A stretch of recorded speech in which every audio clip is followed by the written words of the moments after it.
안녕하세요. 상식이 도움되는 지식수풀 최 기자입니다.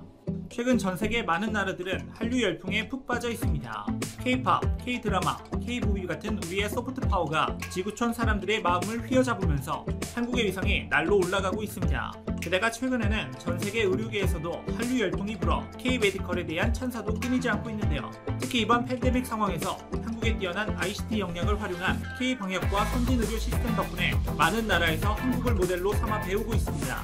또한 우리 한국도 전세계, 특히 의료체계가 약한 나라들의 도움을 주며 이미 전세계적인 위기를 같이 극복하고자 노력하고 있습니다. 그래서 우즈베키스탄에서는 자신들의 의료 시스템 개발을 도와준 한국 의료 전문가에게 보건 분야 최고 훈장을 주었고, 아프리카 코로나 전사로 칭송받고 있는 존 응칸가송 아프리카 질병통제예방센터 소장은 아프리카의 신종 코로나19 대처를 도와준 방역모범국 한국의 지원에 정말로 감사드린다라며 이번 팬데믹 위기에서 한국의 역할을 높이 평가했습니다. 그런데 사실 지금의 메디컬 강국 한국이 있기까지 우리 의료계는 선진국의 의료를 부러운 시선으로 바라봤던 시절도 있었습니다. 왜냐하면 한국에서 현대의학의 도입은 다른 선진국들보다 거의 100년이나 뒤쳐져 있었기 때문입니다. 한국의 현대의학이 처음 도입된 시기는 1900년대 대한제국 말기로 일제강점기를 거쳐 한국 의료 시스템이 자리를 잡아가기 시작했고, 대한민국 수립 후 20년이 지난 1950년대 들어서야 비로소 제대로 된 모양새를 갖추게 되었습니다.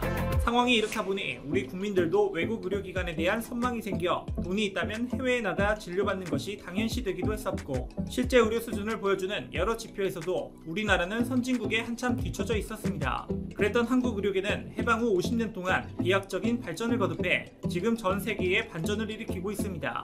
해외에서 포기한 환자를 소생시키는가 하면 의료본부장 출신 의사들이 수술 참관을 위해 한국을 방문하는 놀라운 상황까지 벌어지고 있습니다. 특히 전 세계에서 불가능하다고 여겨졌던 분야에서 한국 의료진들이 기적같이 가능하게 만든 사건이 2005년에 발생했었는데요. 과연 어떤 사건이었길래 전 세계 의료진들이 한국 의료 기술에 충격을 받았다고 극찬하는 반응이 터져나왔던 것일까요?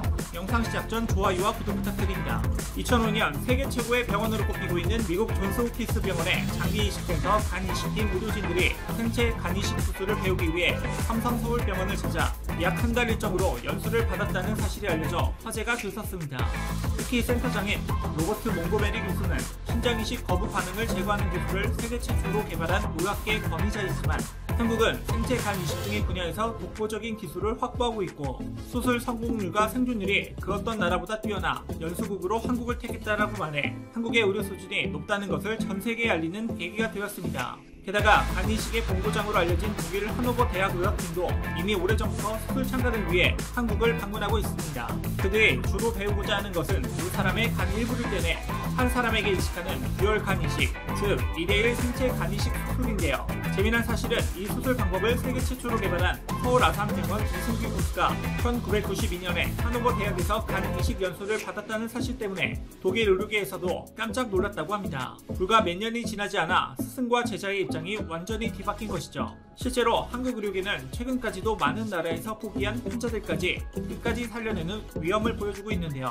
2019년에는 미국 10대 병원으로 꼽히는 스탠퍼드 대학병원에서도 포기한 생체 간이식이 필요한 환자를 한국 아산병원에서 치료해냈고, 말기 간암으로 사경을 헤매는 칠레의 한 환자도 한국 의료진들의 노력 덕분에 소생할 수 있었습니다. 특히나 한국의 뛰어난 의료 시스템과 기술은 이번 코로나 사태 속에서 더욱 빛이 났는데요.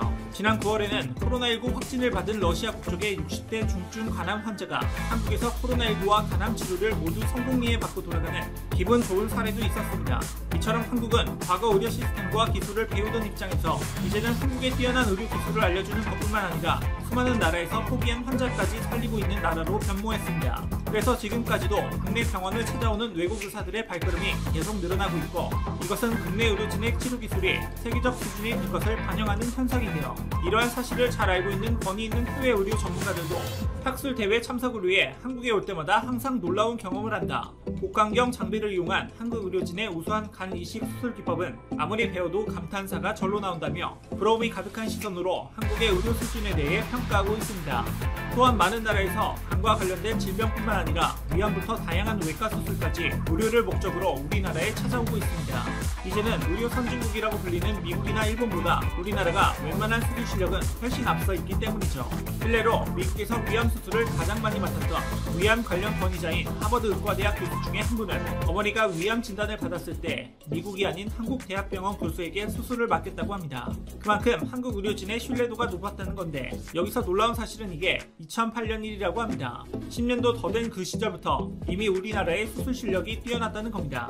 게다가 최근 한국 의료진들은 외과 수술의 꽃이라 불릴 정도로 고난도의 수술인 휘플 수술에서도 가장 앞서 나가고 있는데요. 장의 일부, 담낭, 담도, 십이지장, 췌장 두부 및 소장 일부분을 절제하고 남은 췌장과 담도, 위장의 소장을 문합하기 때문에 대복 수술로도 복잡하고 쉽지 않은 수술이지만 그 누구보다 앞서가는 복강경 수술 기술과 로봇을 활용한 로봇 수술 등을 활용해 전 세계의 극찬을 받고 있습니다. 이렇게 한국 의료진들이 로봇을 이용한 수술까지 잘하자 전 세계의 수술 로봇 사용법을 전파하는 총괄 책임자 질리언 덩핏은 한국 의사들과 협력해 국제 로봇 수술 교육 프로그램을 적극적으로 개발하고 싶다고 밝히기도 했습니다. 심지어 한국 의료계에 대한 전 세계적인 집중은 대학 병원뿐만 아니라 전문 병원까지 이어지고 있습니다. 미국 절개 축주 수술학회 및 영국 왕립의대병원은 국제훈련센터로 지정받은 우리들 병원에는 매년 20여 명의 해외 의사들이 장단기 연수를 받고 있기도 하죠. 이렇게나 한국의 K-메디컬 자랑은 이렇게 해도 끝이 없을 정도로 세계적인 수준을 가지고 있습니다. 이걸 증명하는 통계 지표로 간단히 살펴보면 암 환자 생존율은 절반이 훌쩍 넘는 68.1%로 전 세계 암 치료의 표준을 바꿔냈고 임상시험은 세계 5위권이라고 합니다. 이렇게나 K-메디컬이 전 세계적인 극찬을 받자 그 결과로 외국인 환자가 연평균 34.7% 늘어났다고 합니다. 이렇게 한국 의료 기술이 뛰어나다는 건 꽤 오래전부터 많은 국가들이 알고 있던 사실이었습니다. 그러다 코로나19 사태를 겪으면서 한국의 의료 시스템, 특히 검사 및 진료 시스템이 세계 각국이 찾는 표준 모델이 된 거죠. 그 중에서도 가장 화제가 됐던 건 한국의 빨리빨리 문화가 접목된 워킹 스루, 드라이브 스루였을 겁니다. 빠르고 안전하면서 정확하게 코로나 감염 여부를 검사할 수 있었던 혁신적인 진료 시스템을 찾아낸 한국은 여기서 멈추지 않고 의료 혁신을 지속적으로 이뤄내고 있습니다. 최근 세브란스 병원에서는 국내 독자 기술로 개발한 최초의 국산 척추 수술 로봇을 활용해 수술의 정확도를 높여 수많은 환자들에게 희망의 빛을 선물하고 있고, 하이스트에서는 첨단 기술을 접목한 영상 AI 진단 기술까지 개발해 미래 의료 체계를 준비하고 있습니다. 게다가 한국은 의료 기술을 개발하는 것에만 집중한 게 아닙니다. 그 기술을 인도적인 차원에서 국제사회에 공헌하는 것까지 생각하고 있습니다. 의료 환경이 어려운 국가의 환자를 국내에서 치료하고 또 해외 의료진들에게 기술을 전수하는 나눔 의료를 실천하고 있기 때문입니다.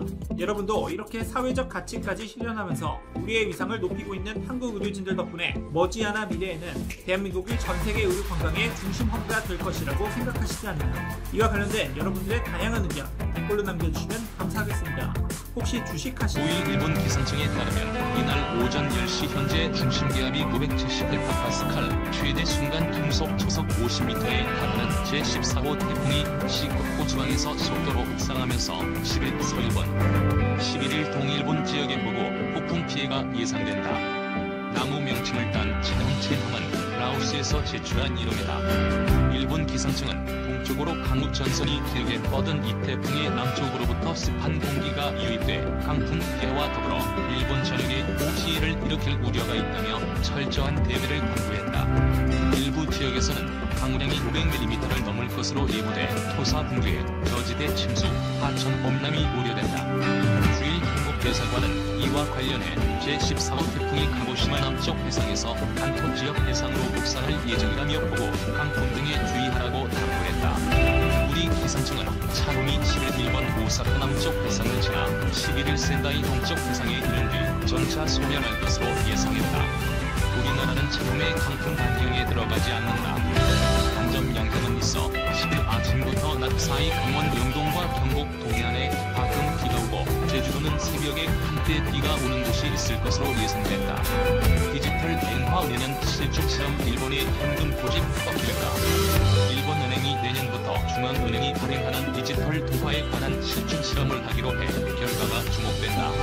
10일 요미우리 신문 등 일본 언론에 따르면 일본은행은 2021 회계연도의 이런 시점에 일본은행 내부 시스템을 이용해 디지털 통화의 발행과 유통 등 기본 기본적인 기능을 확인하는 1단계 실험을 시작하는 등 3단계에 걸쳐 실중 실험을 한다고 전날 밝혔다. 시행 시기는 미정이지만 2단계는 응용 기능을 도입하고 실현 가능성을 검토하는 것이 핵심이고 3단계에서는 민간 기업이나 개인을 참가시켜 실제로 디지털 통화를 시험적으로 사용하도록 한다. 일본은행은 실중 실험과 더불어 제도 설계도 검토한다. 중앙은행과 민간 금융기관의 역할 분담, 이용자의 사생활 보호 문제, 개인정보 취득 등이 주요 과제다.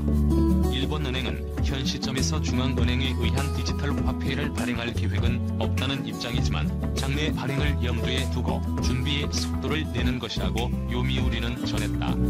일본은 주요 국가 가운데 보기 드물게 현금 거래를 선호하는 편이라서 일본은행의 시도가 사회 변화로 이어질지 주목된다. 일본 경제산업성이 올해 1월 작성한 보고서를 보면 2016년 기준 캐시리스 결제 비율은 일본이 19.9%로 한국 96.4%, 영국 68.6%, 미국 46.0%, 인도 34.8%보다 현저히 낮았다. 한국은 포인트 지급 등 각종 혜택을 주면서 캐시리스 결제 확대를 정책적으로 유도하고 있으나 거래에 따른 수수료 부담, 재해 발생 시 안전성에 대한 우려, 고령층의 현금 선호 성향 등 여러가지 이유로 인해 비현금 결제 확산 속도가 늦은 편이다. 특히 최근에는 일본 최대 이동통신업체 NTT 도코모가 제공하는 전자결제 서비스 도코모 계좌 서비스를 악용한 두정 인출 사건이 벌어져 캐시리스 사회를 향한 노력에 찬물을 끼얹었다. 처벌족의 일가와사키시 트위터에 힘한 게시물 삭제 전 요청, 인종, 민족 차별 등을 부추기는 헤이트 스피치 처벌 조례를 시행 중인 일본 가와사키시가 인터넷에 형한 게시물 삭제를 사회관계망 서비스 운영업체에 요구하기로 했다. 이는 가와사키시가 헤이트 스피치 방지 및 처벌 조례에 따라 차별을 조장하는 게시물 삭제를 요구하는 첫 사례로 업체의 대응이 주목된다. 10일 아사히 신문에 따르면 가와사키시는 휴먼 시위 처벌 및 방지책을 담은 가와사키시 차별 없는 인권 존중 마을 만들기 조례에 따라 트위터 게시물 2건에 대한 삭제를 트위터에 요청하기로 결정했다. 가와사키시가 내용을 구체적으로 공개하지는 않았으나 문제의 트윗은 제일한국, 조선인을 겨냥해 나가라는 취지의 메시지를 담은 것으로 알려졌다. 전문가들로 구성된 차별방지대책 등 심사회는 올해 7월 가와사키시가 자문한 9건의 게시물을 심의한 결과 모두 부당한 차별적 표현에 해당한다고 판단했으며 이 가운데 현재도 열람 가능한 상태인 2건의 삭제를 요청할 필요가 있다고 결론을 내렸다. 가와사키시는 심사회의 답신을 받으면 신속하게 삭제를 요청한다는 방침이다. 이번 결정은 조례에 따라 가와사키시가 삭제를 요청하는 첫 사례다. 인터넷을 기반으로 확산하는 차별, 혐오 표현 방지를 위해 행정당국이 직접 나섰다는 점에서 의미가 있으며 트위터가 어떻게 대응할지 주목된다. 하지만 인터넷 정보가 빠르게 확산하는 점에 비춰보면 대응이 너무 늦다는 지적도 나온다. 피해자가 1년의 게시물 삭제를 시에 요청한 지 이미 5에서 6개월이 지난 상태다. 피해자를 대리한 모로오카 야스코 변호사는 심사회가 판단을 내릴 때까지 시간이 너무 많이 걸렸다고 지적하며 인터넷에서의 피해 구제에 필요한 것은 신속한 삭제라고 의견을 밝혔다. 게시물 삭제를 요구해온 제1한국인 3세 최강이자 C는 안타깝지만 조례 운용이 피해를 따라가지 못한다. 시가 구제할 자세를 보여줌으로써 피해자가 목소리를 높일 수 있도록 하면 좋겠다는 의견을 밝혔다고 마이니치 신문은 전했다. 요시카이 슈이치 차별방지대책 등 심사회장은 표현의 자유 문제도 있어서 신중하게 진행했다고 말했다. 1. 독소현상 철거 지시에 전향적인 움직임 환영. 독일 베를린 미테구가 일본 정부의 문제 제기 이후 평화의 소녀상을 설치한 한인단체의 철거를 지시하자 일본 정부는 전향적인 움직임이라고 환영하고 나섰다. NHK와 지지통신 등에 따르면 가토 가스노부 관방장관은 이날 오전 내각회의 직후 기자회견에서 미테구의 철거 지시에 대해 전향적인 움직임으로 받아들이고 있다. 상황을 주시할 것이라고 논평했다. 가토 장관은 일본군 위안부 문제에 대한 일본의 생각과 대책을 국제사회의 다양한 방식으로 설명하고 있다. 계속해서 노력할 것이라고 했다. 아울러 한국 정부에 대해서는 최종적이고 불가역적인 해결을 확인한 2015년 한일 합의가 있는 만큼 착실한 실시를 계속 요구할 것이라고 했다. 한인단체인 코리아